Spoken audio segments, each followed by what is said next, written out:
Without objection, the chair is authorized to declare a recess of the committee at any time. As a reminder, members participating in a hearing remotely should be visible on camera throughout the meeting. As with in-person meetings, members are responsible for controlling their own microphones, and members can be muted by staff only to avoid inadvertent background noise. In addition, statements, documents, or motions must be submitted to the electronic repository to sccc.repository@mail.house.gov. Finally, members or witnesses experiencing technical problems should inform the committee staff immediately. Well, good morning, everyone, and thank you all for joining this remote hearing. Today, we're looking at the benefits for our country and workers that come from modernizing and expanding the electric grid. I now recognize myself for 5 minutes for an opening statement. Well, we started this Congress with hearings focused on the millions of jobs we can create in clean energy and resilience, and then the growing risks and costs of inaction. Once again this week, we're seeing how extreme climate-fueled events harm Americans across the country and put lives at risk. Rising temperatures and the climate crisis are amplifying these impacts. Heavy rains and flooding in Texas, Louisiana, Oklahoma, and Arkansas have left homes, businesses, and entire communities underwater. Over the weekend, more than 1,000 people in Southern California were forced to evacuate their homes when a wildfire broke out in the Santa Monica Mountains. Current drought conditions and a wildfire in the middle of May have already heightened fears of another long and brutal fire season on the West Coast. And our hearts go out to the families dealing with these disasters. And Ranking Member Graves, our thoughts are with you and your constituents in the Baton Rouge area especially. Our efforts here in Congress must focus on solutions to help them, not only in the near term, but also the long term, to avoid the catastrophic climate consequences for our grandchildren, our children, and our grandchildren.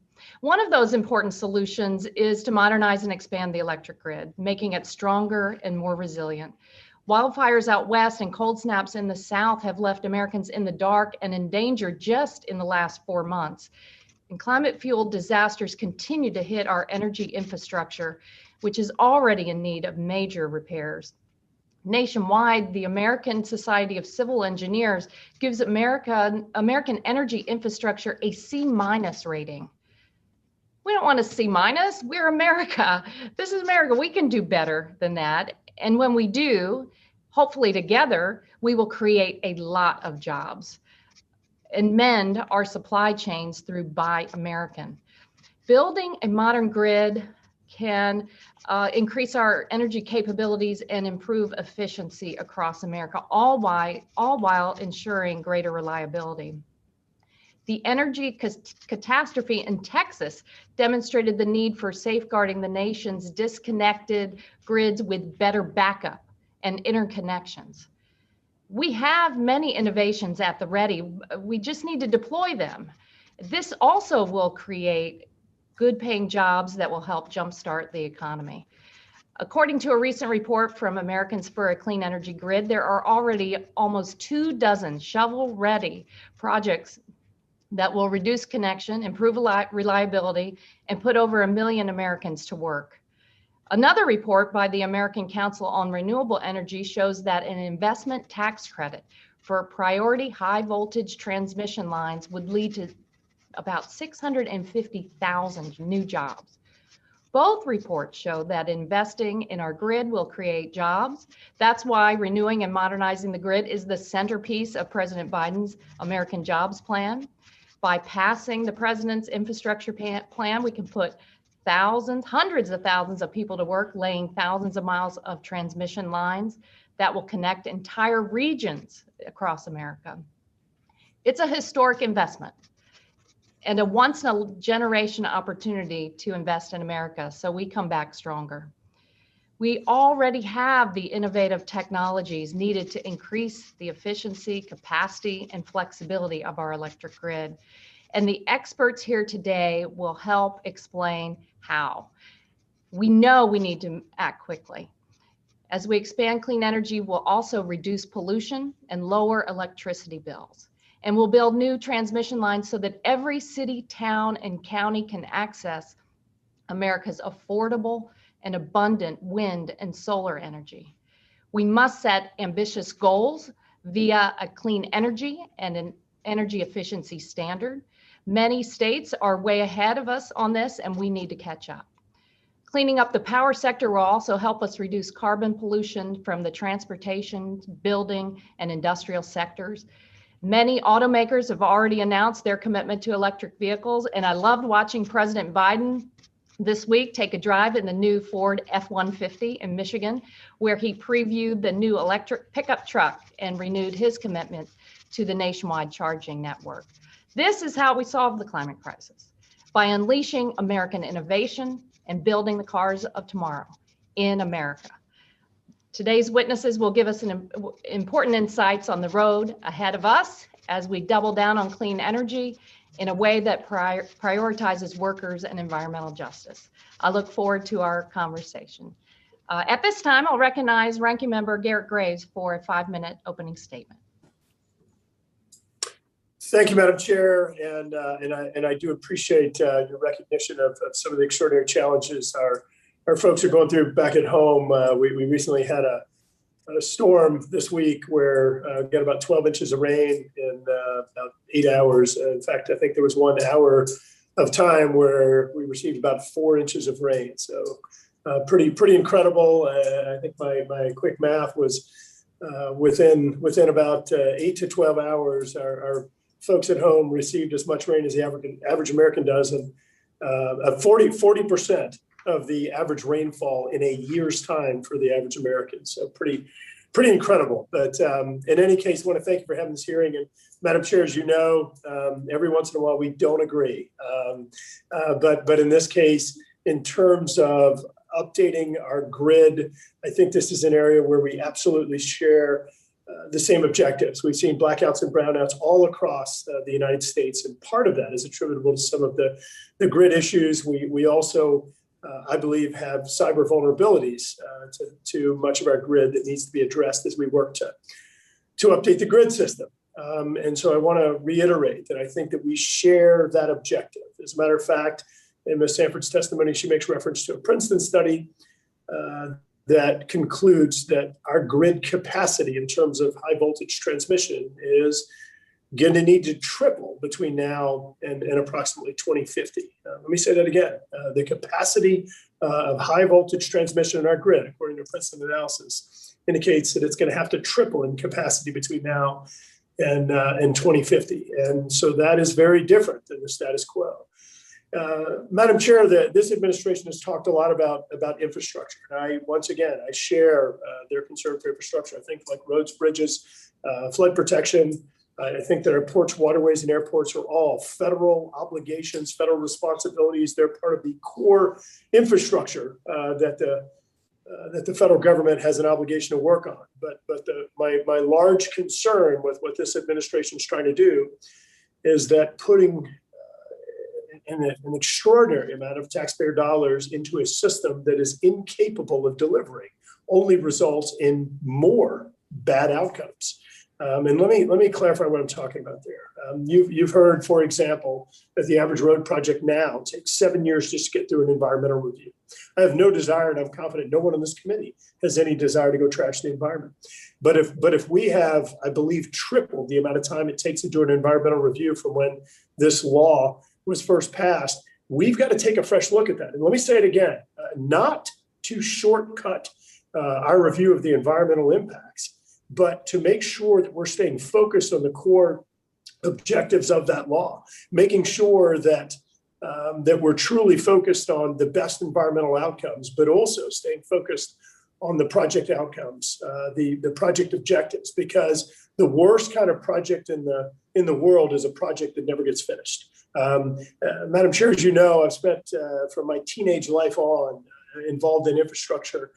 And it is so frustrating to work with the federal government. They're an unreliable federal partner. And I think that if we are going to realize the grid transformation that's needed, we have to make fundamental changes to our permitting process to the way that we develop and we deliver projects for grid reform or modernization, as well as other types of infrastructure projects. And so I think that's got to be a very important, really just a fundamental component of the recommendations we make moving forward on how to ensure that the pre-construction activities don't monopolize all of the funding and all of the time to where we never see ultimately the outcomes that all Americans deserve.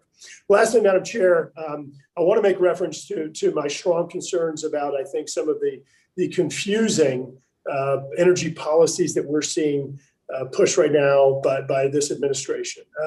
Madam Chair, I am just totally baffled. Months ago, we saw President Biden being deemed a hero for shutting down the Keystone Pipeline. Yet months later, we saw terrorist and hacker labels applied to the folks that shut down the Colonial Pipeline. How is it that the president can be a hero for shutting down a pipeline while others are considered terrorists or hackers for shutting down a pipeline that had profound impacts on the U.S. economy, on folks all across the Eastern Seaboard? This same administration, just after years of just trashing the Trump administration and deeming them as being complicit in Russian activities, then just lifted sanctions to allow the Nord Stream pipeline to send Russian gas to our friends in Europe that has a higher emissions profile. I am really struggling with what appears to be the hypocrisy here. And I think that we have got to step in and make sure that we're making the right decisions for the global environment, for our allies, and for a clean energy future that's based on America's resources. Thank you. Yield back. Well, I thank the ranking member, and I think everyone shares the concern over the Nord Stream pipeline. I know the Biden administration didn't change its opposition to that pipeline, but I think it does highlight the need for maybe a hearing in this committee on harmful pollution from frack gas and other fossil development, especially in the wake of the IEA's report this week that was a surprise to everyone, not a surprise about the surge we needed in clean energy, but that they recommend no new oil and gas development, no new fossil development. So we'll be talking about that in the days ahead, I'm certain. Madam Chair, I'd welcome that hearing. Would love to do one on Nord Stream 2 and also on CCS activities. So thank you, count us in. Without objection, members who wish to enter opening statements into the record will have 5 business days to do so. Now I want to welcome our witnesses. We will hear from leaders in the electric power industry on how investments to modernize and expand transmission infrastructure can create jobs, integrate more renewable energy, boost grid reliability, and protect the public health. Linda Apsey is the president and CEO of ITC Holdings Corp., which is the largest independent electricity transmission company in the United States. Based in Michigan, the company owns and operates high voltage transmission infrastructure in Michigan, Iowa, Minnesota, Illinois, Missouri, Kansas, and Oklahoma, with plans underway to expand in Wisconsin. Donnie Colston is the director of the utility department at the International Brotherhood of Electrical Workers, IBEW. He helps locals with collective bargaining agreements, working conditions, safety-related work practices, and apprenticeship training. A utility lineman, Mr. Colston started his career in transmission and distribution construction before working as an electric troubleman. Emily Sanford Fisher is the General Counsel, Corporate Secretary, and Senior Vice President for Clean Energy at the Edison Electric Institute, which represents investor-owned electric companies. Ms. Fisher manages EEI's litigation and legal affairs, and she oversees and coordinates strategic clean energy engagement across EEI and across the federal government. And Michael Skelly is the founder and president of Grid United. He is a renewable energy entrepreneur and pioneer in the U.S. wind industry who currently leads an early stage transmission development company. Mr. Skelly was previously founder and president of Cleanline Energy, a company that successfully permitted some of the longest transmission lines in the United States over the last 50 years. Without objection, the witnesses' written statements will be made part of the record. With that, Ms. Apsey, you're now recognized for 5 minutes for your testimony. Welcome. Great. Good morning, and thank you, Chair Castor, Ranking Member Graves, and distinguished members of the Select Committee. I'm Linda Apsey, President and Chief Executive Officer of ITC Holdings Corp., the nation's largest independent electric transmission company. Thank you for holding this hearing and for addressing the clean energy economy and the future of the electric transmission grid. Our nation's high voltage transmission system holds the key to unlocking renewable energy potential, in much the same way the interstate highway system provided a roadmap to economic prosperity in the middle of the 20th century. Like the construction of the interstate highways, transformative investments in the high voltage grid will not simply just happen. It will require visionary leadership from federal and state leaders, as well as cooperation among numerous stakeholders and the nation's electric utilities that oversee the grid. If we are successful, this transformation of the grid can drive significant economic, environmental, reliability, and resiliency benefits for this and future generations to come. While recent years have seen some policy steps taken to encourage transmission investment, more needs to be done to address the three major hurdles to transmission development: planning, cost allocation, and siting. I will first focus on the significant benefits of transmission investment and then on federal policies that can help spur a reliable and affordable low-carbon electric system. Electric transmission infrastructure is a strategic asset that can provide economic benefits and accelerate clean energy adoption. Modernizing the electric grid presents a unique opportunity to create hundreds of thousands of jobs. It also can generate sustained, long-term, economy-wide benefits while helping to address decarbonization goals. The World Resource Institute estimates that for every $1 invested in U.S. transmission infrastructure, it creates approximately $2.40 in economic benefits. While transmission drives significant benefits, the regulations and regional planning process we currently have are insufficient to address the challenges we face. There is still much to be done at the federal agency level to fix these processes and facilitate the necessary investment. First, the Federal Energy Regulatory Commission can improve planning processes by requiring regions to recognize and count all of the benefits of a given transmission project. Today, we only reflect whether the project is a reliability or economic project in our planning studies. We would strongly recommend that FERC also require planning studies to include state clean energy standards and realistic estimates for electrification growth. In addition, new cost allocation policies are required to provide for the expeditious integration of the significant amount of renewable energy projects waiting to be connected to the grid. FERC should also repeal or modify unhelpful policies like Order 1000 that have slowed regional transmission development and simply made it more complex. The introduction of so-called competition is not competition. It is nothing more than a regulated bureaucratic bidding process with little appreciable benefit to the consumer. With President Biden's goal of decarbonizing the U.S. electricity sector by 2035, high voltage transmission is taking center stage. The proposal for an investment tax credit for transmission could offer a valuable tool to stimulate large regional transmission projects that would connect remote renewable resources to our population centers. A well-designed tax credit for transmission can lower costs for large projects and make it easier to achieve cost allocation agreements, which is a key hurdle to project approval and construction. In short, we support the bipartisan goal of investing in the nation's high voltage electric transmission grid. We are prepared and stand ready to work with all stakeholders to meet the climate challenge and build a 21st century energy economy. I thank you for the opportunity to testify before this committee, and I look forward to working together to invest in America's clean energy future.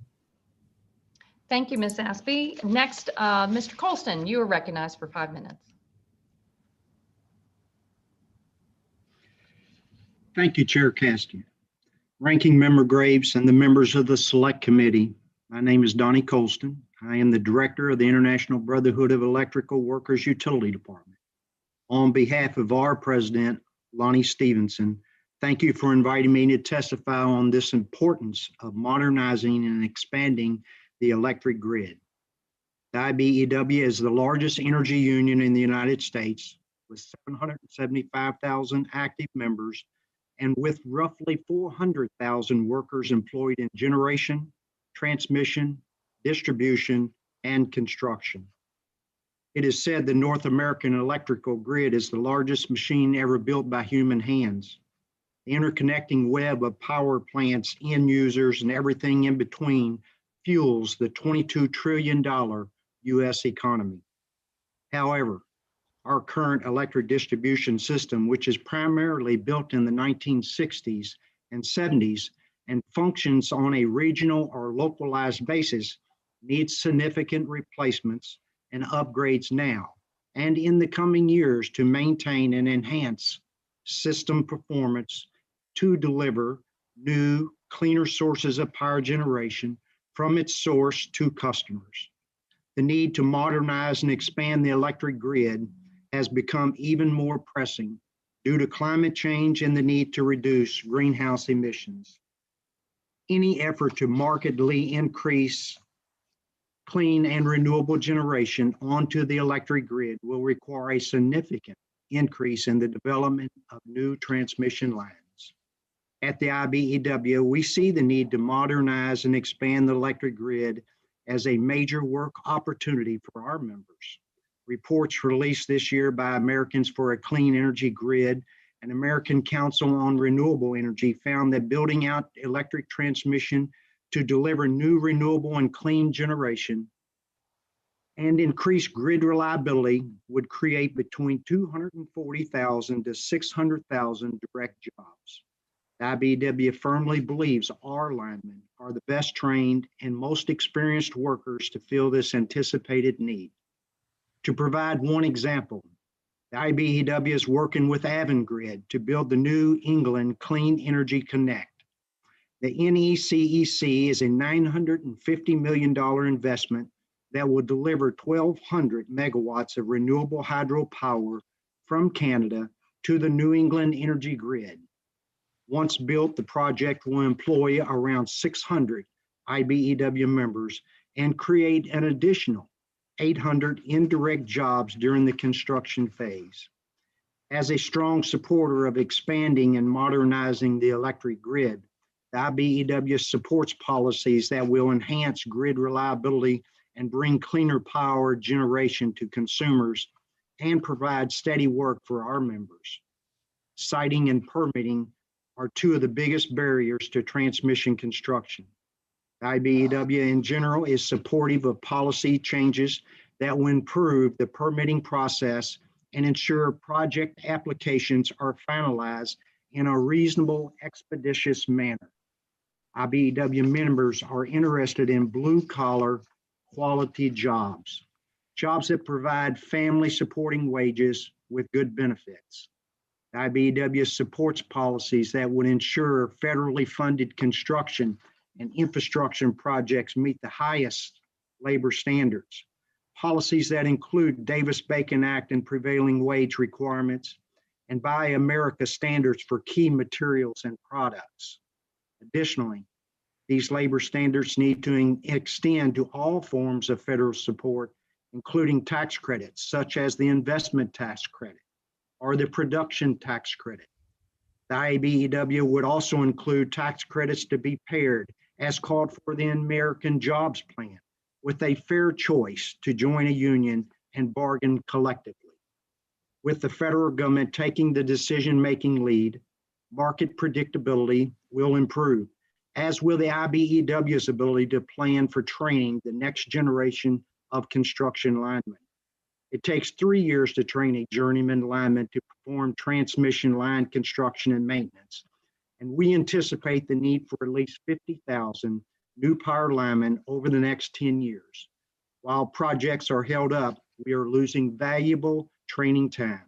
The IBEW asks for the Select Committee's leadership on modernizing and expanding the electric grid, bringing new clean energy generation to consumers, ensuring grid reliability are goals of all Americans that can and should support, We remain a ready partner with our employers and elected officials from both sides of the aisle.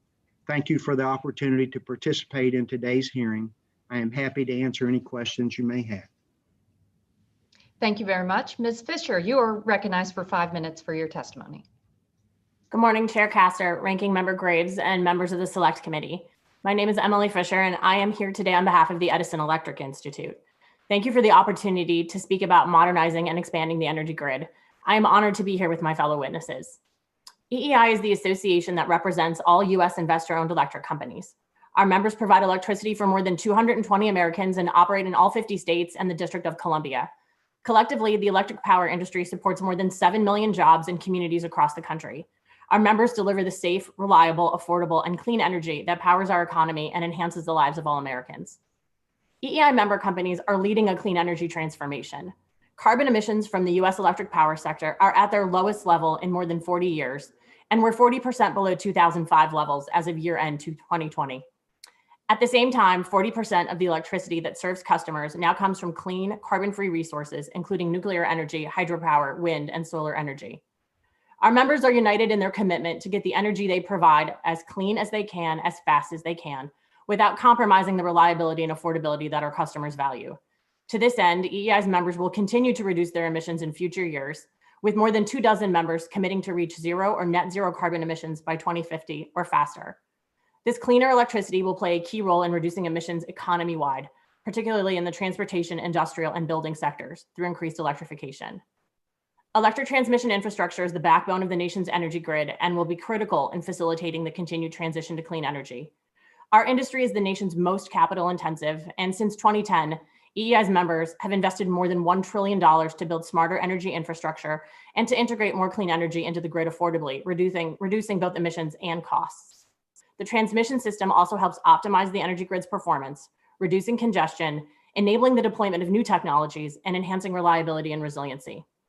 The benefits of transmission are not in dispute, and there's broad agreement that more transmission investment is needed and is needed relatively quickly to meet clean energy, reliability, and resilience goals. Despite this broad agreement that we need more transmission, the pace of transmission development is slow.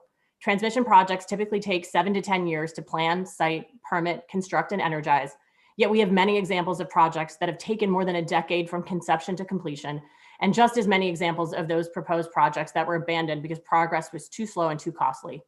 Litigation can be a significant factor in these delays, and groups that support clean energy often impose the infrastructure necessary to integrate more of it. Our member companies and our labor partners can help build the transmission needed to meet and accelerate the achievement of clean energy goals. Unfortunately, the way the nation plans, permits, and pays for transmission are significant obstacles to building the infrastructure we need quickly. Making changes that align these processes with long-term clean energy goals will not be easy, but it is essential. I offer some high-level observations about what we may be able to do to deploy transmission more quickly. With respect to planning, current regional planning processes are hindering, not helping stakeholders identify necessary projects and get them built. Existing planning frameworks are too narrow in terms of scope and scale. Planning should be oriented toward public policy goals and priorities and should be able to take into consideration future electrification scenarios. Projects can and should serve multiple goals, from clean energy integration and improved reliability to increased cost efficiency and increased resilience.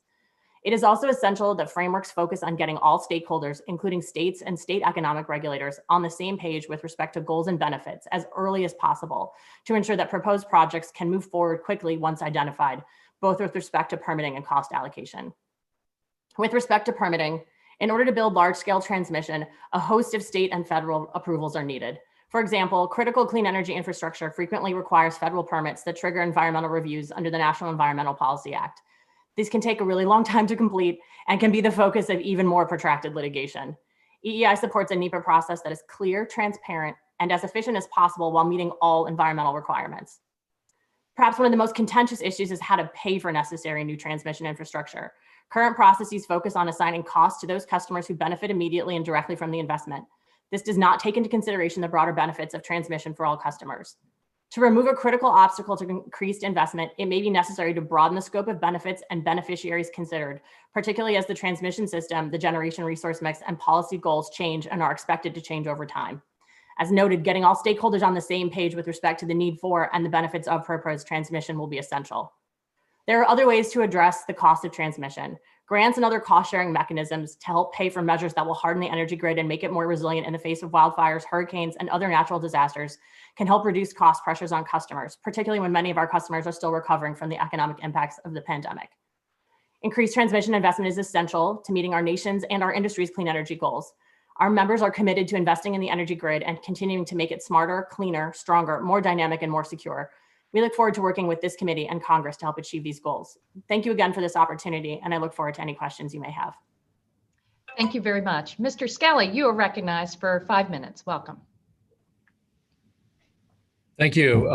My name is Michael Skelly, and I'm the founder and CEO of Grid United, and we're an early stage transmission development company based right here in Houston, Texas, which, as many of you know, is emerging as a leader in energy transition. And I've been involved over the last 25 years in many wind generation and solar generation projects, as well as lots of transmission lines, including some that, as Ms. Fisher pointed out, are now in construction, and others that got killed off because of too many delays and too many obstacles to get them done. I thought I'd focus a little bit on what's happened in the last 10 years and the opportunity set that's before us. And the first thing I'd like to talk about is the exciting companies that have emerged over the last decade that use situational awareness diagnostics and ultra-fast processing power to get better use out of the existing grid. And these technologies, commonly known as grid enhancing technologies, have emerged. A number of companies have emerged based here in the US that will help us get better, basically move more power through the existing grid. And that's something that we can do and that Congress can act on in the near future and using existing authorities. So I'd encourage y'all to focus on that. Next up, I co-authored the study that a number of folks have referred to that identified 22 shovel-ready high voltage transmission projects around the country being developed by folks like ITC, Ms. Fisher's member companies, and a number of independent developers of transmission lines. And over the last decade, these companies have slogged through the processes that, as we all know, take a very, very long time, and they're ready to go. And the criteria that we used to identify these projects was, okay, what can we get underway in the next 24 to 36 months? And I'm happy to talk in detail about any of those projects or the processes they're going through. But what we need is some successes. And as we all know, success begets success in many walks of life, including infrastructure development. And this opportunity set that's before us now, with a little bit of a push from things like the investment tax credit, we can get these projects done. They will unlock tens of thousands of megawatts of new generation projects, put lots of IBEW members to work, and boost today's level of renewable energy penetration to even higher levels, and help address some of the reliability issues that we have become painfully aware of, particularly in places like here in Texas. And while the other point that I'd like to sort of highlight again is that Ms. Apsey pointed out some of the problems with the current transmission planning process. I won't reiterate those, but suffice it to say that we need planning processes that take into account all of the benefits that we get from transmission, and we need to think in a much broader fashion about the public policy goals that the transmission investments can help us achieve. We have largely solved the problem over the last 30 years with continued investments in R&D and scaled up deployment of renewables. And we now know how to produce wind power and solar power incredibly inexpensively. We have solved that challenge. The big challenge ahead of us now is building the grid so that everybody in the country can get access to those cheap resources. And as we build out the grid, we will do what we've done here in Texas when we did a big transmission expansion in the mid-2000s. Will help drive economic development, come up with a cleaner energy mix, and bring down cost to consumers. So thank you very much and look forward to your questions. Well, thank you very much. I want to thank all of our witnesses for their very insightful testimony, and I'll recognize myself for 5 minutes for questions. You know, a reliable electric grid powers everything we do. And I think it's clear that we have a consensus here that investments in transmission would benefit consumers across the country. We have to fix some of the flaws too that were highlighted by the fatal catastrophe in Texas and others. So this piece of an infrastructure plan focused on electric transmission is just going to be critical. And I think there's common ground here. So, Ms. Apsey, you've now watched a growing consensus here in Congress. President Biden has put forth his American Jobs Plan. Here in the House, we're probably ahead of the Senate with Lift America and Clean Futures. When you look at the pieces of legislation that are on the table right now to be considered as we hammer out an infrastructure plan, what's most important, and do you see any pieces that are missing? Great, thank you, Chair Castor, for that question. Yeah, absolutely. There are, I would say multiple, I think indications both from the administration in different bills, the investment tax credit. I think for us, and given our business and our experience, anything that I think can help drive and facilitate the regional planning process. Because really what we need is, utilities make significant investments every day to maintain the reliability of their grid. But when it comes to planning, across multiple transmission owners, across multiple states, across multiple regions, we don't necessarily have the processes that facilitate that. We have had some positive momentum about 10 years ago with the Midwest Regional Transmission Organization with their MVP portfolio of projects. But since that time, we really have not seen any other meaningful regional transmission. So legislation or efforts that can advance, and I think both Emily and Mr. Skelly spoke to this, where we can include, the multiple benefits that transmission provides. Transmission integrates and provides access to renewable energy. It also continues to provide access to existing generation assets.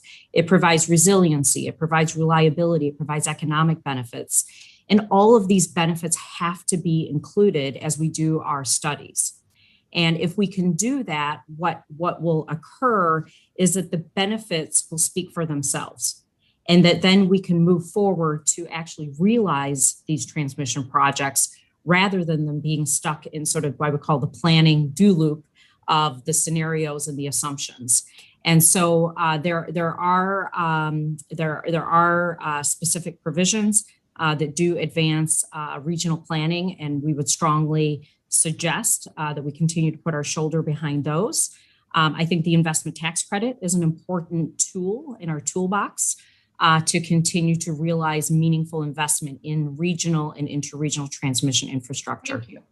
Yeah, and I'm glad you mentioned that because I'm working on legislation in the Energy and Commerce Committee to address the expansion of the transmission system, the pre-planning, the incentives for states to do that planning. Secretary Granholm yesterday in a hearing highlighted existing rights of way.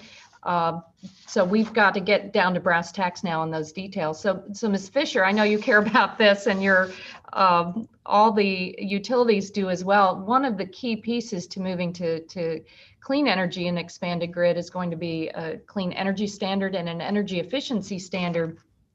States are different though across the country, and we want to make sure at the federal level we have the incentives working correctly? I mean, many utilities have been focused for decades on selling as much power as possible, but we have to have the incentives for energy and efficiency and conservation. So what do we need to be doing from your point of view on a clean energy standard and an energy efficiency standard? Thank you so much for the question, Chair. As a sort of preliminary matter, actually, our members have been delivering energy efficiency solutions to our customers for a really long time, and have been partners with our state regulators to find ways to help our customers use less energy and control their energy costs. I think we're kind of unique in that we are the only people that actively help people use less of our product. And we have saved, terabytes, trillions and trillions of megawatt hours of electricity over the last decades on energy efficiency. So we definitely agree that one of the first tools for managing emissions is efficiency. And we look forward to continuing to partner with our customers and our state regulators on those processes. Well, I've run out of time, so hopefully you can address the clean energy standard down the road. Thank you. Next, I'll recognize Ranking Member Graves for 5 minutes. Thank you, Madam Chair. I appreciate all the witnesses' testimony. Ms. Apsey, I want to ask a question. We've talked about some pretty substantial investment required to kind of modernize the grid. Do you see sufficient capital just in your work in the states, I believe in the Midwest where you've been operating? Do you see sufficient capital that is available and being invested in transmission? Absolutely. Thank you for that question. Yeah, absolutely. I would not say that the issue or concern with investment in transmission is access to capital. I think what the issue and concern is more in terms of obviously the amount of time it takes to plan, to receive the necessary approvals. And obviously, these are major large transmission projects that take time in and of themselves to construct. And so from an investor perspective, investors want clarity, they want stability in policies, right? As they consider making those investments into businesses like ours or any other utility, investors need stability. Certainly, for us, access to capital is not the concern. It's more the inherent processes and the amount of time it takes to realize that investment in transmission. Thank you. Could you talk about perhaps, and I know you've had all sorts of experiences, but maybe talk about an experience where you had especially bad memories in terms of trying to move forward on a transmission project, perhaps where you ran into regulatory obstacles or got stuck in a do loop? Sure. Well, thankfully, I would say the good news is, because to date, most of our investments in transmission have been sort of, I would say, within our own footprints, our own geography, our own control. And we work very well through our RTOs, our stakeholder processes, our communities, in order to, site and permit those facilities. One project I would identify, it was first identified through this MISO RTO, portfolio of projects, and that's our Cardinal Hickory Creek project. So it's been in the planning process and the execution phase for over 10 years now. And, we've spent considerable years going through the necessary, environmental reviews, environmental processes, working with all the various stakeholders. And, while we continue to move forward with that project, there is pending litigation. And so obviously from a risk perspective, a certainty perspective, obviously those types of things just can serve to delay the ultimate realization of the benefits that type of project would bring. Ms. Apsey, is it fair to say that in many cases that some of these process obstacles are preventing the deployment of or transmission of clean energy in some cases? Yeah, well, certainly that is one hurdle, one obstacle. As I mentioned, there's multiple hurdles in realizing transmission investment. Let me citing. Thank you very much. And I want to make reference. We have introduced a legislation called the Builder Act that tries to reform at least part of this process, and certainly would appreciate any feedback that you or your folks would have based on some of the experiences that you've had in trying to build transmission. I want to say this again. I said it in the opening. I do think that the chair and I think everybody in the committee shares concerns about this regulatory process and how we ensure that it is scaled or tailored in a way that allows us to actually realize the benefits of a modernized grid and some of the newer energy sources that will be transmitted. Ms. Fisher, and I apologize, I think I made reference to your either middle or maiden name. Sorry about that when I referenced your testimony earlier, but just want to ask you if you have any thoughts or feedback on some of the regulatory reforms that perhaps would be needed, keeping in mind the tripling perhaps of the capacity that you've noted in your testimony. Thank you for the question, Ranking Member Graves, and you made my dad really happy by mentioning my maiden name, so thank you. We have engaged with both this administration and the prior administration on efficient NEPA reviews in particular, and there are ways to make those processes be a little bit more efficient, take less time, but still be totally faithful to the environmental goals and purposes of that statute. It's an information gathering statute, not an outcome determinative statute.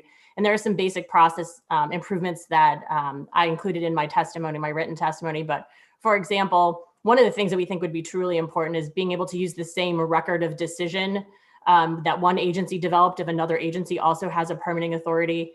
That seems like an important way to avoid duplication.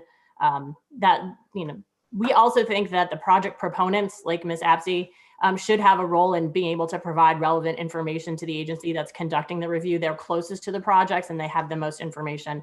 One really important change for us actually would be a more holistic approach to greenhouse gas emissions, so we could actually recognize the greenhouse gas benefits that these projects provide. We are often not allowed to do that and not to contextualize these projects appropriately. Thank you very much. Thank you. Next we'll go to Rep. Brownlee. Thank you, Madam Chair, and thank you all for being here this morning. Ms. Apsey, my first question is, it's my understanding that the House ENC committee has proposed a new program for the Department of Energy that would provide federal assistance and technical assistance to state, local, and tribal authorities to help them better participate in this process. Do you think such a program would help in terms of, the overall acceleration of the, 10 plus year timeline it takes to that we often see with transmission development? Yeah, while I don't have any specific knowledge or information on what you're specifically referring to, stakeholder processes are important. All of our business operations, we participate through regional transmission organizations, which have stakeholder processes. We then are further involved in stakeholder processes through any of the state siting processes or federal siting processes. So my recommendation would certainly be that, perhaps to Ms. Fisher's point, I think anything that we could do to drive more collaboration and coordination, sort of under, if you will, one umbrella, I think would be most important and most valuable, so that we don't add additional time to the process. We already go through multiple levels of stakeholder interaction, stakeholder collaboration, and certainly every voice is important in that process. Thanks. And you also mentioned, the investment tax credit being an important tool in the toolbox. And, there have been many who have estimated that if we did the investment tax credit correctly, that could yield 20 to 30 gigawatts of additional capacity to the grid. Do you think that that's the proper yield strictly through an ITC, or does that mean, do we have to do the ITC with modifications to regulations wrapped around it? I would strongly suggest that we need both. I think we need an all-in approach. I don't think there is a silver bullet. Transmission is incredibly complex. It takes a very long time to plan and to receive the necessary approvals, and then ultimately construction. We have processes in place today that have worked and that have yielded significant benefits for consumers. So I don't think we're looking to make a wholesale shift in how we pay or incentivize transmission. I think we've got a lot of existing processes that do work, but I certainly think we do need additional tools in the toolbox as well as some regulatory reforms. Thank you. And I've got a little bit more time. Mr. Skelly, you've mentioned your citing of many shovel-ready projects. And would an ITC, get those moving quickly? And what kind of yield would that bring in terms of expansion to the grid? Yeah, I do think it'd be very helpful for two reasons. There's two types of transmission lines, one that are cost allocated that come out of the planning process.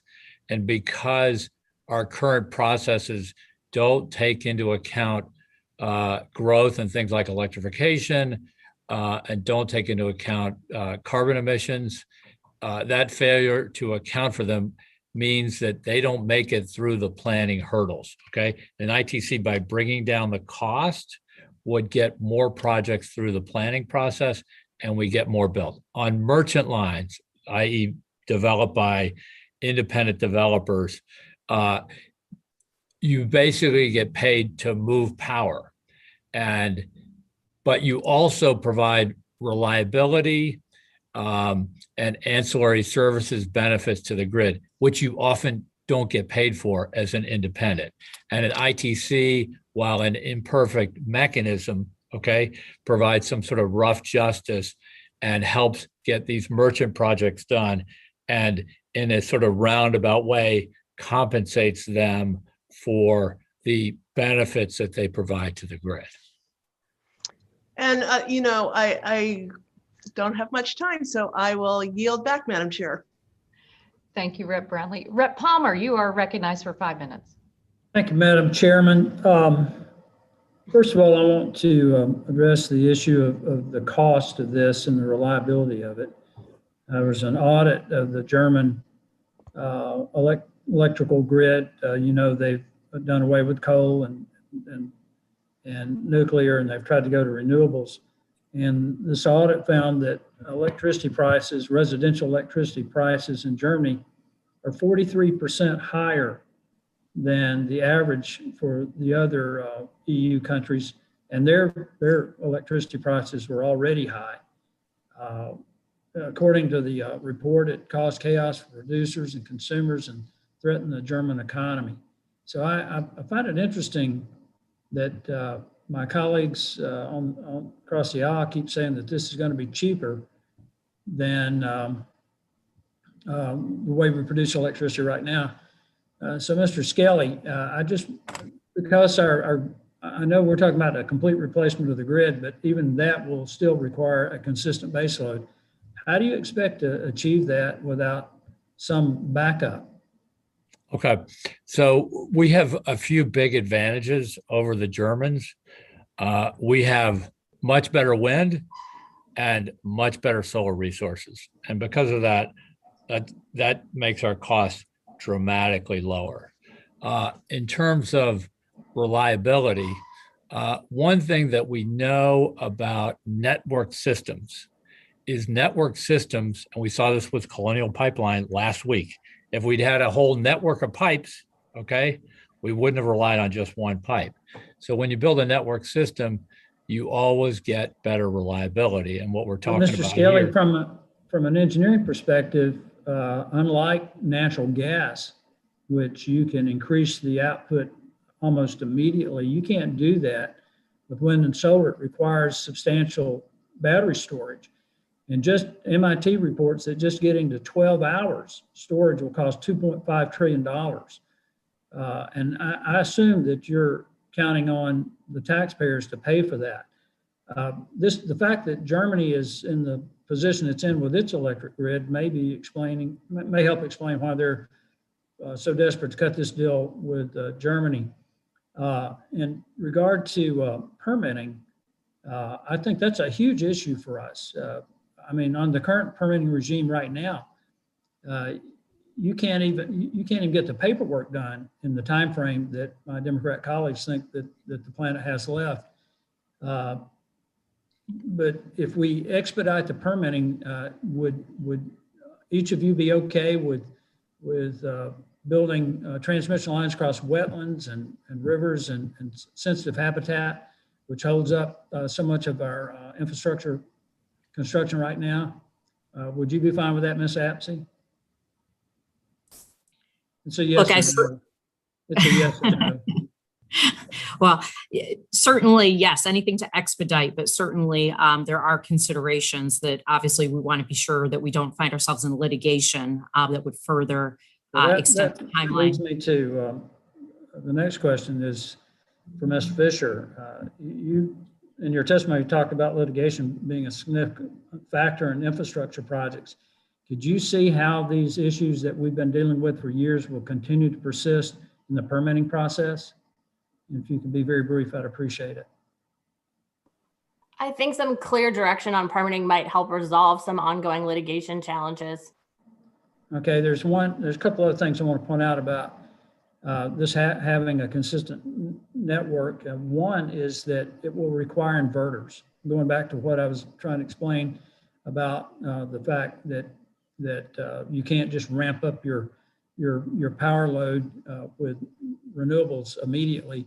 And China has really inserted themselves into that. That, I think, creates some national security concerns for us, and particularly when we're so reliant on China already for rare earth minerals and other minerals that we're not mining, nor refining, nor manufacturing ourselves. Wouldn't that create a major problem down the road, increasing our reliance on China, Ms. Fisher? We are very committed to the cybersecurity of our supply chain, and we have been talking with all of the parts of that supply chain, particularly with respect to inverters, to ensure that they're cyber safe. It's a priority for all of our companies. Madam Chairman, just a point of personal privilege here. I do think there's another issue that we need to take into account, and that's the potential for a major solar flare. It's known as a coronal mass ejection. Lloyd's of London has major concerns about it, and what we once considered a once in 100 years episode, they're now saying it has a 4 to 13% or 12% chance of happening in a decade. And I think the committee should at some point take that under consideration. I was shocked yesterday to find out that Energy Secretary Granholm knew nothing about that, even though it's been something that's been worked on the last 3 administrations. So thank you, Rep. Palmer. Let's work on that. Next, we go to Representative Huffman for 5 minutes. Well, thank you, Madam Chair, and thanks for this hearing. I think once again, you found a space in this climate debate where there is ample room to work together and collaborate and do things that shouldn't be controversial, that seemingly are pretty obvious. We know expanding and modernizing our country's electrical grid is key to unlocking the next phase of access to clean, reliable, affordable, renewable energy. As we've heard here today, a clean energy grid is the foundation really for decarbonizing all sectors of the economy, from transportation to buildings to industry. But, you know, for years we've been told, mostly by the fossil fuel industry, but also by some grid operators and utilities, that this vision of a carbon-free power grid, powered mainly by renewables, is unrealistic. Even just a few years ago, when I was a California legislator, I was told that our, at that time, 33% renewable portfolio standard was unattainable. But 3 weeks ago, Madam Chair, something really interesting happened. For a few minutes, California hit a remarkable milestone. 95% of our electricity came from renewables.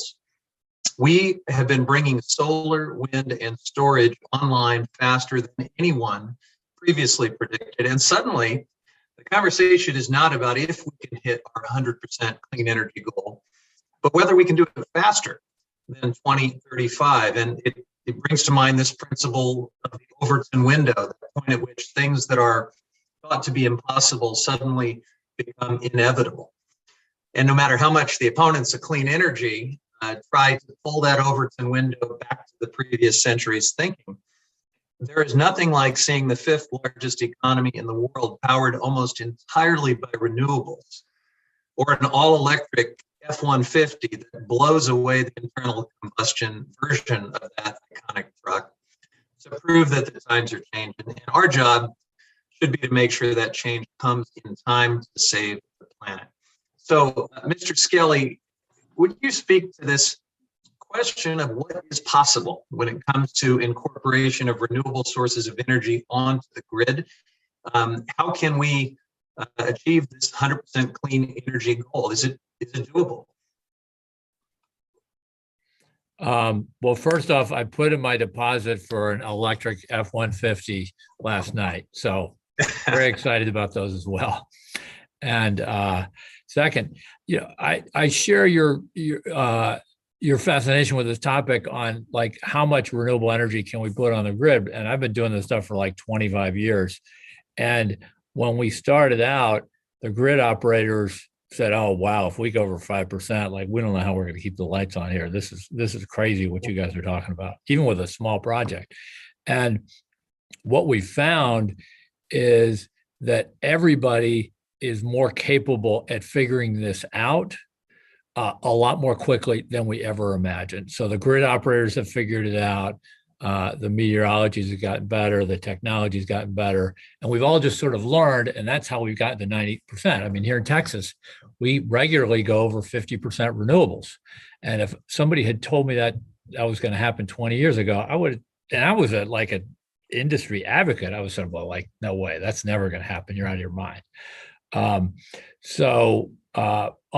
to the point on transmission, one of the things, and NREL has done some very interesting work on this topic. One of the things that we found is that if we want to increase the percentage, transmission helps us do this. And MISO, one of our most important grid operators, what they've discovered is that fronts move from the west to the east. And because we built out the grid in the upper Midwest, that allows us to distribute the wind across the plains, because in the western plains, it's blowing hard, but not yet in the eastern plains. And then as the front moves across, then they can move the energy back to the west. So thank you for that. Grid is a really, really important piece to address some of these issues that we're going to tackle, and we've proven we can tackle. I appreciate that. I just have a moment left, and in addition to more renewable energy, of course, we want a grid that doesn't spark fires every time the wind blows. And so, Ms. Apsey, I want to ask you, as someone who represents arid California, how will these grid modernization investments also address the fire-prone nature of our current grid? And I know I'm out of time, so I'll yield back in advance, Madam Chair, but if there's time to allow a brief answer, I would greatly appreciate it. Let's take that for the record, because we have a vote that has been called, and my intention is to go for as long as possible, and we may have to take a quick recess at the end of the time period for the first vote. So Ms. Miller, if you're ready, I'll recognize you for 5 minutes. Thank you, Chair Castor and Ranking Member Graves. And thanks to all of you all for being here today. I agree with my colleagues that modernizing our electric grid is paramount. A strong and reliable grid ensures that we can continue to keep our lights on in our homes, our schools, and our businesses, and reduce our carbon emissions. There is certainly space for renewables in our grid modernization. However, I think we all understand that renewables are not currently in a place to power the entire grid. We must ensure that we have a key baseload energy, coal and natural gas, to fill in the gaps to keep the lights on when renewables cannot. I'm sure my colleagues from down south can attest to this and the importance of having a resilient grid, particularly after the storms that were down there, as well as in my state in West Virginia. In order for our grid to be reliable, we need to ensure energy can be transported quickly and efficiently. Pipelines are infrastructure. The actions this administration has taken on the Keystone Pipeline not only cost American jobs, but will cost the American energy grid. Ms. Fisher, how important is baseload energy such as coal and natural gas to balancing the electric grid? Thank you very much for the question, Congresswoman. We use a very diverse range of resources to ensure that we're able to provide reliable electricity. So right now we do rely on resources like nuclear, natural gas, and coal to provide electricity and to address variability in renewable resources. Many EEI members see a path to 80% emissions reductions using current technologies, including renewables and storage, but we are focused on developing those clean 24/7 resources that will help us provide reliability long-term as we continue to decarbonize. So thank you for the recognition of the importance of that. Well, you had mentioned in your testimony that natural gas is one of the factors that are helping to drive clean energy transformation. What else is needed to increase the deployment of natural gas? We actually are the largest users of natural gas in the country right now, Representative. So we use natural gas right now to provide more than, I think it's close to 40% of the electricity generated in the United States last year. So we rely on that, and we want to make sure that we have continued access for it as we're developing those clean technologies that will allow us to provide 24/7 support in a cleaner future. Well, what positive changes could be made to our energy infrastructure to decrease the cost to the consumers? We have been very fortunate, thank you for the question, that we've been able to reduce emissions 40% over the last about 5 to 7 years while keeping electricity prices flat. But we are constantly concerned about the impacts to customers. And I think there are ways to help mitigate some of the potential increases in costs and customers. There was some discussion today about the value of the ITC for transmission and mitigating costs. We also see some value in mitigating costs through to address the wildfire issue, to help us offset the cost of some of the hardening that we will need to take to make sure that the grid is resilient to different hazards across the country. Thank you so much, Chairman. I yield back whatever time I have left. Thank you, Rep. Millard. Next, we'll go to Representative Levin. You're recognized for 5 minutes. Thank you, Chair Castor. Thanks for holding this hearing, and I do appreciate the bipartisan nature of the topic today. Mr. Colson, I wanted to first give a shout out to the IBEW in my area, San Diego and Orange County. I have great relationships with them, and I know they are excited about the future of the electric grid and the role that IBEW will play. We know when President Biden talks about climate, it's always jobs, jobs, jobs. American Jobs Plan, of course, focusing on a lot of this. And I wanted to ask you, what jobs impact do you expect the highlighted aspects of President Biden's proposal to have? And bottom line, what will this mean for your membership? Clearly, the IBEW is fully supportive of all of the above fuel source. When we talk about that, it's infrastructure. Infrastructure creates jobs. Technology creates jobs for the IBEW. As we build out the grid itself, that allows the IBEW to bring in more members to build out the grid itself. As we electrify, IBEW is fully supportive of electrifying the grid as it is. Electric charging station in as many places that we can. That produces jobs as well. And when we talk about technology made in the United States, that produces good manufacturing jobs. So the whole transition as it takes place, working with our utility partners and also our construction partners, as we transition, that creates good, valuable union jobs, blue collar jobs. Terrific. Well, I was excited about that Ford F-150 Lightning announcement last night. Also, although I don't think my wife's going to let me buy a new car anytime soon, but when I do, it's going to be another union-made electric car. So that was great.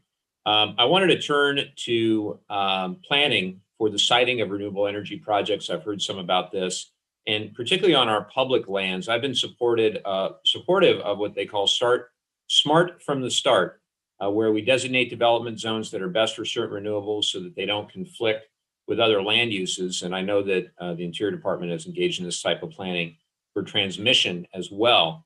Ms. Apsey and Mr. Skelly, do you see value in this type of smart from the start planning for transmission? And if so, what are the best strategies to minimize impacts and conflicts caused by new transmission lines? And are they applicable to both public and private lands? Whoever wants to go first. Well, I'm happy to jump in. Thank you for that question.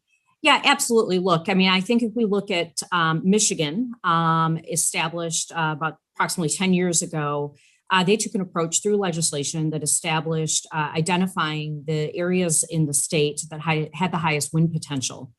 And then through legislation, essentially instructed the transmission providers to build the necessary transmission to harvest as much wind. This was sort of a renewable energy zone. Texas went through a similar process. It's a very successful effort, a very successful project, a process. You know, look, we know in this country, we know where the wind blows, we know where the sun shines. And so as we talk about a planning or transmission planning process first, this would be consistent, I think, with what you are suggesting.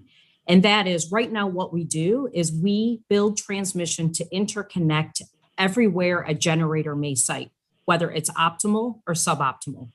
You know, it's sort of like the movie, The Field of Dreams, sort of build it and they will come. If we build the transmission where we know the renewable potential is, those renewable developers will locate around the transmission line because the cost of the transmission for the way we ask generators to pay for it is prohibitive because the person who gets assigned the cost responsibility, it just makes the project null and void. So we would be big supporters, big proponents of sort of a transmission first approach based on where we know the resources in the country are located.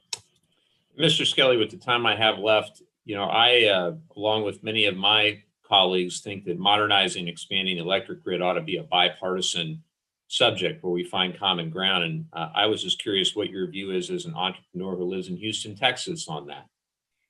Yeah, well, I think at the state level, we have seen that it's a bipartisan issue. And, you know, in Texas, we did the biggest expansion of the grid originally initiated by Governor Perry and then followed through on by Governor Abbott. So it can be a bipartisan or one party or the other does it. It doesn't even have to be bipartisan. Both parties have seemed to do this. So I'm confident we can get something done.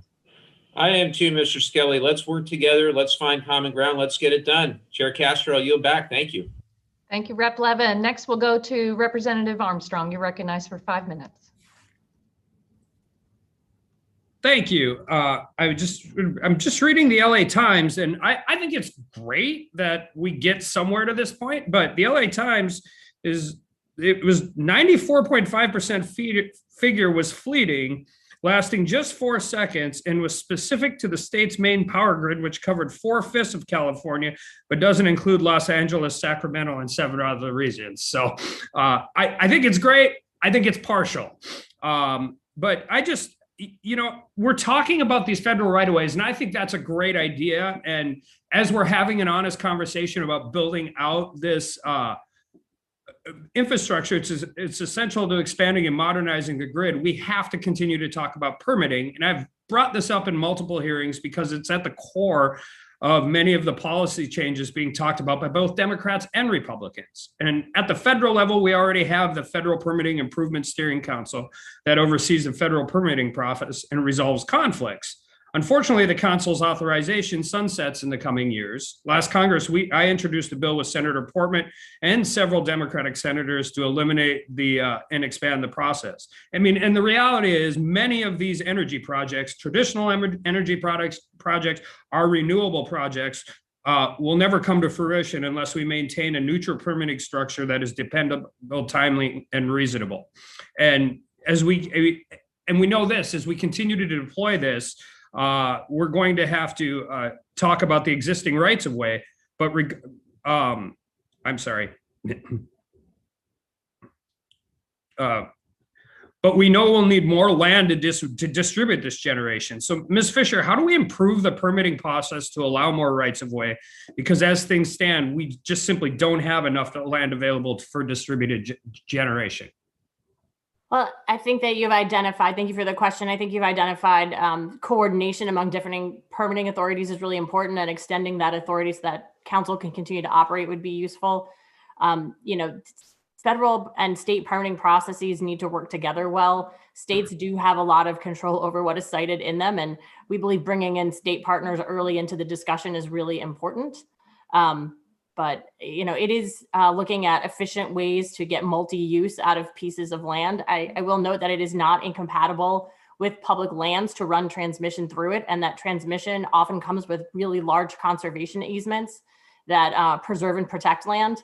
So I think there are lots of ways to look at multi-use. Well, and then I just want to piggyback off that a little bit. And one, I mean, when you're doing these state permitting, if it's not common carrier, right? Some of the, like North Dakota is a state that does not allow eminent domain, right? And so you're having these different transitions, but you talk about those, we did, obviously during the oil boom, we tried to get a lot of pipe and transmission in the ground in Western North Dakota. And my friends and colleagues in the industry asked us how we could do that. I say, go back in time and give the county easements, because on county roads in North Dakota, private landowners own to the middle of the road. But when you're talking about these conservation easements, and as we talk into the litigation, as an ongoing issue that delays the deployment of transportation, I mean, this isn't unique to electrical transmission. This exists, whether it's a highway, a pipeline, a high voltage line. How do we address, do you have some ideas how we address that? People don't necessarily love living near infrastructure, even when they benefit from it. That is a pervasive problem. I do think that you've identified some appropriate ways of looking at how we, site a lot of infrastructure and run right of way to sort of minimize impacts. I think that could be really helpful. And we've seen some of our members do that, for example, while they're deploying fiber optic cable for their own uses. They're also using that to bring middle mile broadband to other customers who might not have access to that. So there's ways to piggyback. Our infrastructure can be used for a lot of other purposes. We do share a lot with the telecommunications industry, for example. Well, and I think one of the things we don't recognize enough is with multiple agencies often completing duplicative reviews, not only does that take much more time, but it creates several different areas in which, I mean, as is often the case in a lot of these litigated cases, they don't care necessarily which permit you violate. They just care that you violated one of them or they have a case. So if we could get some of that streamlined and get rid of the duplicative processing, do you think we would also reduce some of the litigation? That would probably reduce some litigation. And thank you. And with that, I guess, Garrett, I have 14 seconds if you want it, or I'll just yield back. Thank you very much, Rep. Armstrong. I think the other Democrats are hustling back from the vote, so we'll go to Representative Crenshaw. Welcome. You're recognized for 5 minutes. Great. Thank you. Thank you, Madam Chairwoman, for holding this important hearing. I always want to preface everything we say. We want to get to the same goal, a reduction in global carbon emissions. I want to get there in a smart way without destroying our economy. And I think the solutions we offer are generally a faster way to get there, to be perfectly honest. I want to actually follow up on what Mr. Armstrong was talking about. Mr. Skelly, you authored a report on 22 transmission projects that are ready to go and even met with senior members of the administration to discuss building them. However, projects are on the shovel-ready list, have been on the list for a decade plus. So how many of the 22 projects are active and have experienced more than 5 years of delay? I would say, yeah, they've been, well, the list is a new list, so they haven't been on the same list, but they've been underway for at least a decade on average. Okay. Yeah. And there's a few reasons why they haven't moved forward. One is permitting delays. The other is failures in the cost allocation process that we talked about a little while ago. And that's, in other words, a failure to consider all the benefits of transmission. Sure. And the other is a failure of the system to basically reward some of the merchant developers for the additional services that they provide. So one of the things we see, of course, is weaponization of the court system. I mean, talking about Cardinal Hickory Creek, maybe I'll move to Miss Apsey for this since y'all are in charge of this one. Why is that facing delays? Is it eminent domain, permitting, financing, political will, or is it mired in lawsuits? Yeah, it's facing delay based on pending litigation, which is essentially an appeal. Parties who are opposed to the project are appealing the process by which it went through for several years. And do you think other transmission projects are going to face similar litigation? And that would be a barrier to rolling out new transmission, especially well over 120% additional new transmission, which is what our fellows at Princeton seem to believe would be necessary to meet our goals? Yeah, there certainly is a history of many major transmission projects being delayed through litigation. And obviously, as we've talked about before, I mean, time is of the essence if we want to realize the benefits, both in terms of integrating renewables, the reliability, the resiliency benefits. And so time is of the essence, and these projects in and of themselves, even when everything goes as planned and well, can take, anywhere from 7 to 10 years to realize. Which is far too long. And look, this is the broader point I'm trying to make here. Step 2 is paying for this stuff and building it. Step 1 is actually allowing ourselves to build it. If we don't address the permitting issues in this country, which are far more stringent than most developed nations, we're never going to get to the part where we build 120% more transmission lines in America.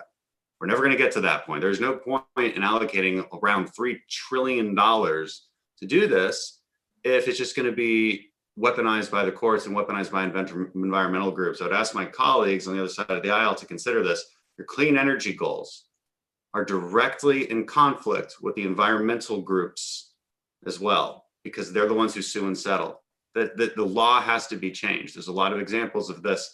In 2011, President Obama created the Rapid Response Team for Transmission to speed the permitting of 5 Western transmission line projects. Only 1 is under construction so far. Only 1. The law needs to be changed. A proposed 300-mile electricity line to deliver renewable electricity from Idaho to Oregon commenced permitting in 2010. If federal agencies can't find a way forward on more than 30 federal and 50 state and local permitting actions and another 100 water crossing approvals. Then I want to get to another broader point, which is this even the right approach to try and build massive amounts and take up massive amounts of lands for wind and solar in places where the sun shines and in places where the wind blows, build out massive amounts of infrastructure and transmission lines to get that to where we need it? Is that really even the right approach? Maybe we should rethink this. We can build, for that amount of money, countless nuclear plants. A nuclear plant, by the way, operates on 1,000 acres versus the same power of a solar farm that operates on 100,000 acres. And the nuclear plant doesn't rely on weather. Guys, I want us to rethink how we approach the problem that we all want to solve. Thank you, Rep. Crenshaw. Next, we'll go to Representative Caston, and then we'll go into a recess for 15 minutes. Rep. Caston, you're recognized. Thank you, Madam Chair. Thank you to all our members. Mr. Skelly, it's a pleasure to see you. Maybe, one former energy developer to a current one. I've long maintained no one really understands the financial, the regulatory, all of the barriers to building projects like someone who's been in the trenches as long as you have. Americans for Clean Energy Grid reported that as of 2019, there was 734 gigawatts, basically 73% of our entire grid, stuck in interconnection queues, mostly waiting for debates over who's going to be responsible for paying for the transmission upgrades.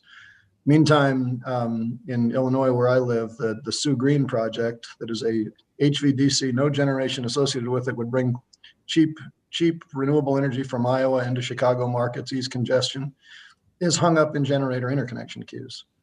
Last month, I introduced a bill with Senator Heinrich that would require FERC to issue a rule making on interregional transmission that would explicitly recognize the benefit of low CO2 sources and bring them online quicker.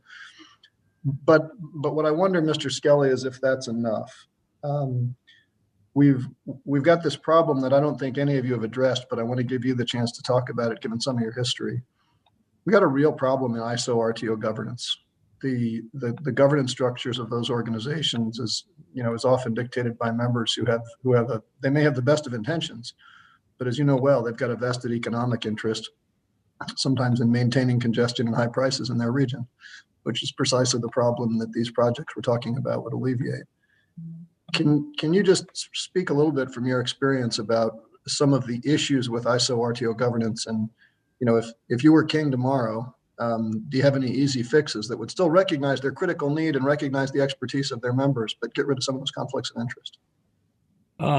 Yeah, I mean, having suffered personally at the hands of a generator who didn't want us to interconnect on a number of occasions, it really is an issue. And does feel like an area ripe for FERC action, and restructuring the governance of the RTOs to accommodate more entrants, okay, which is really what we're talking about. We're talking about enhancing competition by permitting more folks to enter the process. I think it would be very helpful. And Texas, I think, has a great example of that. The ERCOT interconnection process is very straightforward. It's fast.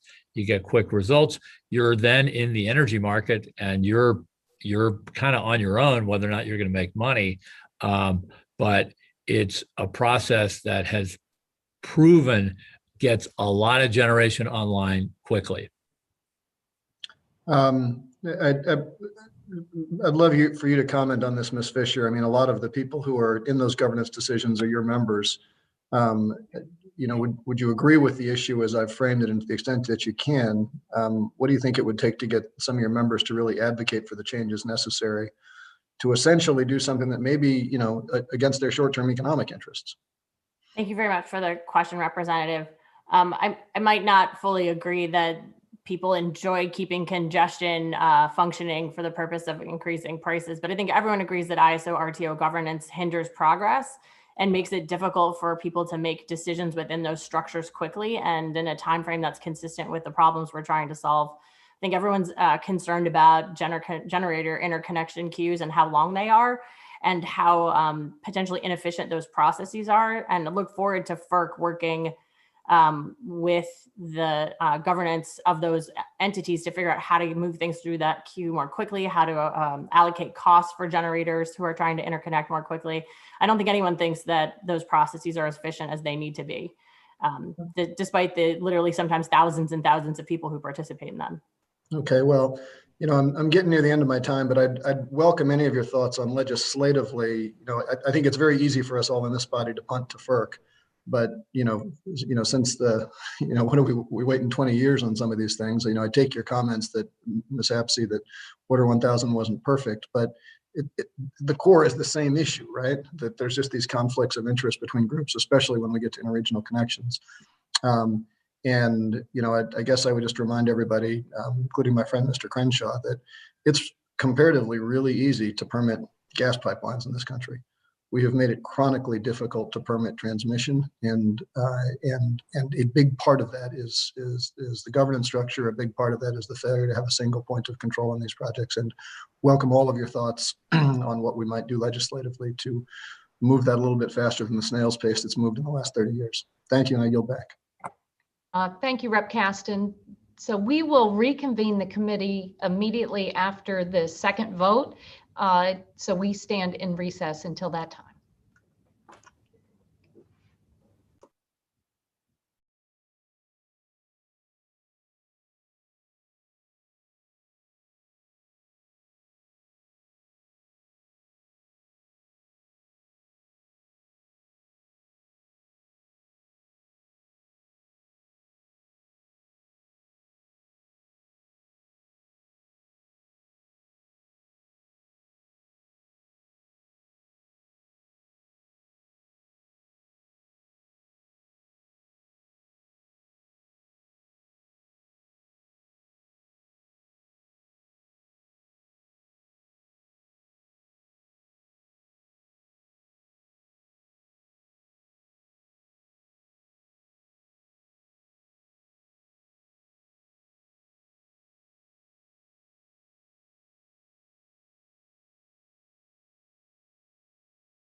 votes on the floor. Next, we'll go to Representative Gonzalez. You're recognized for 5 minutes. Thank you, Madam Chair, and thank you to our witnesses, our panel. The good news is I do think we have found one area where there is bipartisan agreement with respect to the need to modernize our grid. The how and why is always sort of the challenge, but certainly agreement on that. And events over the last year have played out that prove that case. I'd like to associate myself with Congressman Graves's comments with respect to the cost, and then always like to see my friend Dan Crenshaw on, who centers us in reality. And I'd like to start with something that I think will hopefully do the same. So the hearing opened with alluding to the terrible storms that are taking place in the Southeast, and obviously our heart goes out to everyone affected. So I went to NOAA's website, found the global warming and hurricanes overview of current research results here. And I want to read a statement because I think it's important. We're getting to a point where anytime a bad storm happens, we blame climate change. And I'll just read their summary. In summary, neither our model projections for the 21st century nor our analyses of trends in Atlantic hurricane and tropical storm activity support the notion that greenhouse gas-induced warming leads to large increases in either tropical storm or overall hurricane numbers in the Atlantic. While one of our modeling studies projects a large increase in Atlantic Cat 4 and 5 hurricanes over the 21st century, we estimate that such an increase would not be detectable until the latter half of the century, and we still have only a low confidence that such an increase will occur in the Atlantic basin. And of course, it's also true that deaths from natural disasters globally over the last 100 years are down 92%, which is great. And then finally, I think we've been talking about California as if it's an example of how we want our energy to exist broadly across the country. Again, some data between 2011 and 2020, electricity prices in California rose 7 times more than they did in the rest of the country.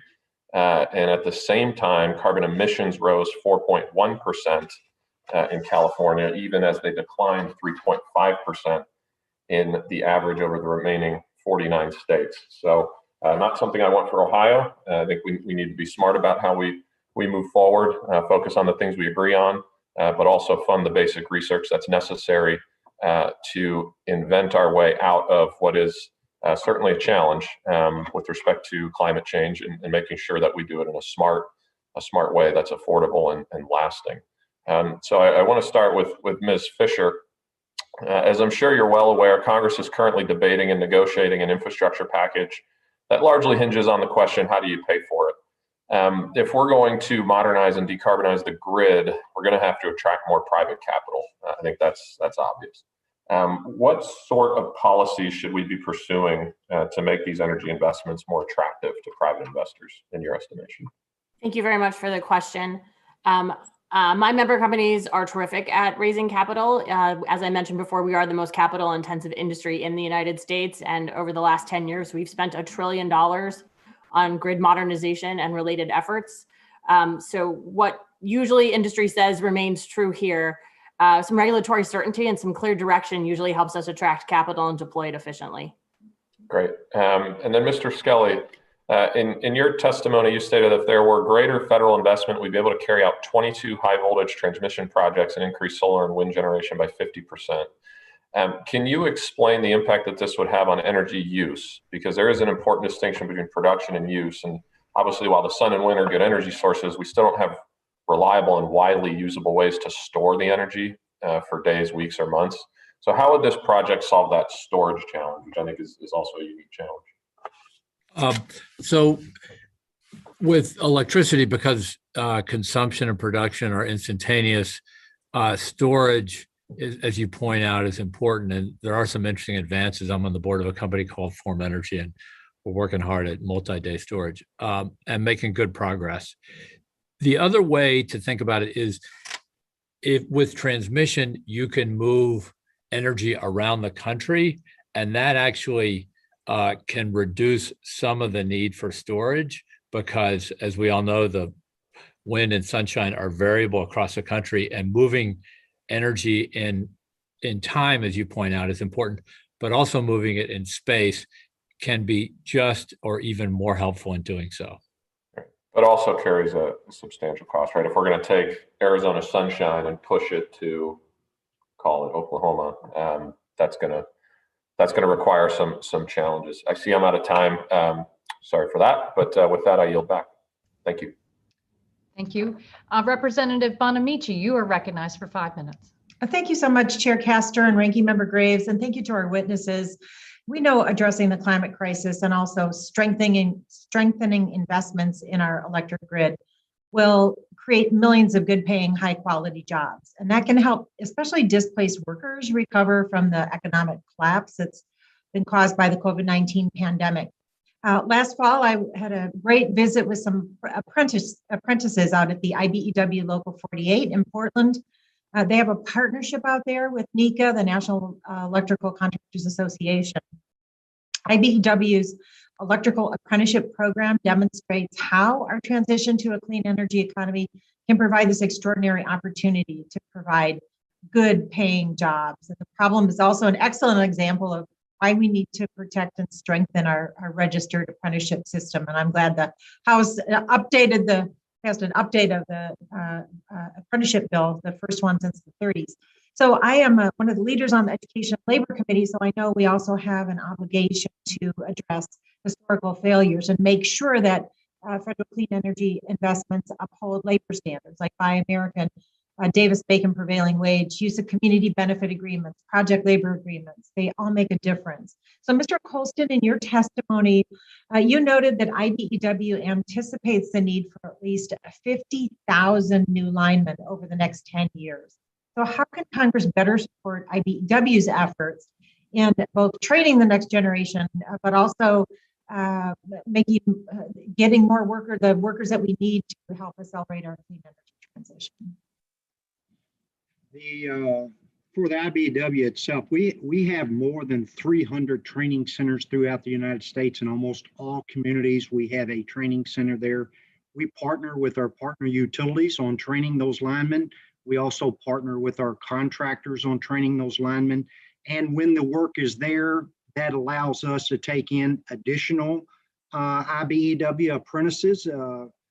The apprenticeship program at the IBEW is unique as in the other skilled trades, as not only do we give you an education, but we're going to give you a job to put those practical skills to work at the exact same time. So they'll go hand in hand. The way that Congress can help us is as more transmission lines are approved and actually get up and running and building, that puts more of our members to work. As we modernize the grid on the distribution system or even the downtown network system, as we modernize that technology allows our utility partners to add additional workforce to theirs too. So as the permitting and siting permits come into play, as we determine where they're going, and we can actually build for the future and not just building a transmission line that's just going to meet today's needs, we have the ability to bring on the workforce to do that as they're coming on.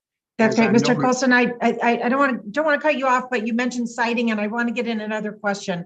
So, Mr. Skelly, when the Select Committee developed our climate action plan, we heard about the challenges of siting interstate transmission lines, and overcoming those challenges is going to be key to improving resilience on the grid. So how will the Department of Transportation's recent guidance on using existing rights of way for transmission lines help address some of those challenges? And also, if Ms. Apsey can weigh in, as Congress considers the American Jobs Plan as a once-in-a-generation comprehensive infrastructure package, what further federal investments would help? So, Mr. Skelly, and then maybe we can get in a little bit from Ms. Apsey.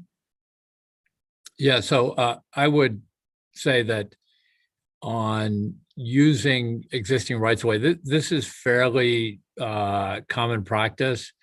When you're developing transmission lines, you try to use existing corridors, or you follow pipelines or railroads or other existing infrastructure in order to minimize disturbance. What I think the guidance that was recently issued speaks to, and it's incredibly important, is that initiatives like this sort of raise the level of leadership around transmission. And those of us who've been doing this work for a long time are really heartened by the emphasis across the government, you all, the administration and so on what do we need to do to facilitate this infrastructure expansion. So that's maybe the most important element of the guidance around that's coming out of DOT. That's really helpful. Ms. Apsey, sorry. Oh gosh, like the clock ticked down, but do you have like 1 or 2 words on what further federal investments would help for policies? Yes, certainly. Again, just going back to accelerating timelines and bringing stakeholders together so that we can get the certainty that we need to move forward with this investment. Time is of the essence. Great. Thank you so much. I yield back. Thank you, Madam Chair. Thank you, Rep. Bonamici. Well, I want to thank our witnesses for being with us today, for staying with us through votes on the floor of the House. You certainly have given us an impetus to work in a bipartisan way to modernize America's electrical grid and expand clean energy. So thank you all. Without objection, I have a few things to enter into the record. First, the introduction from the April 2021 report by Americans for a Clean Energy Grid, titled Transmission Projects Ready to Go, Plugging into America's Untapped Renewable Resources. The introduction from the May 2021 report by the American Council on Renewable Energy, titled Investment Tax Credit for Regionally Significant Electricity Transmission Lines. A May 20th letter from the American Council on Renewable Energy supporting investments and policies to upgrade and expand the electric grid. And a May 20th letter from the Solar Energy Industries Association supporting transmission investments to help achieve 100% clean electricity. Without objection, all members will have 10 business days within which to submit additional written questions for the witnesses, and I ask our witnesses to respond as quickly as possible. I also want to thank our professional staff for a very good detailed memo for this hearing, and it is available online on our website at climatecrisis.house.gov. Hopefully we'll be able to work together here to hammer out an American jobs plan that will help us create jobs, reduce pollution, and avoid the worst impacts of the climate crisis. With that, the hearing is adjourned. Thank you all very much.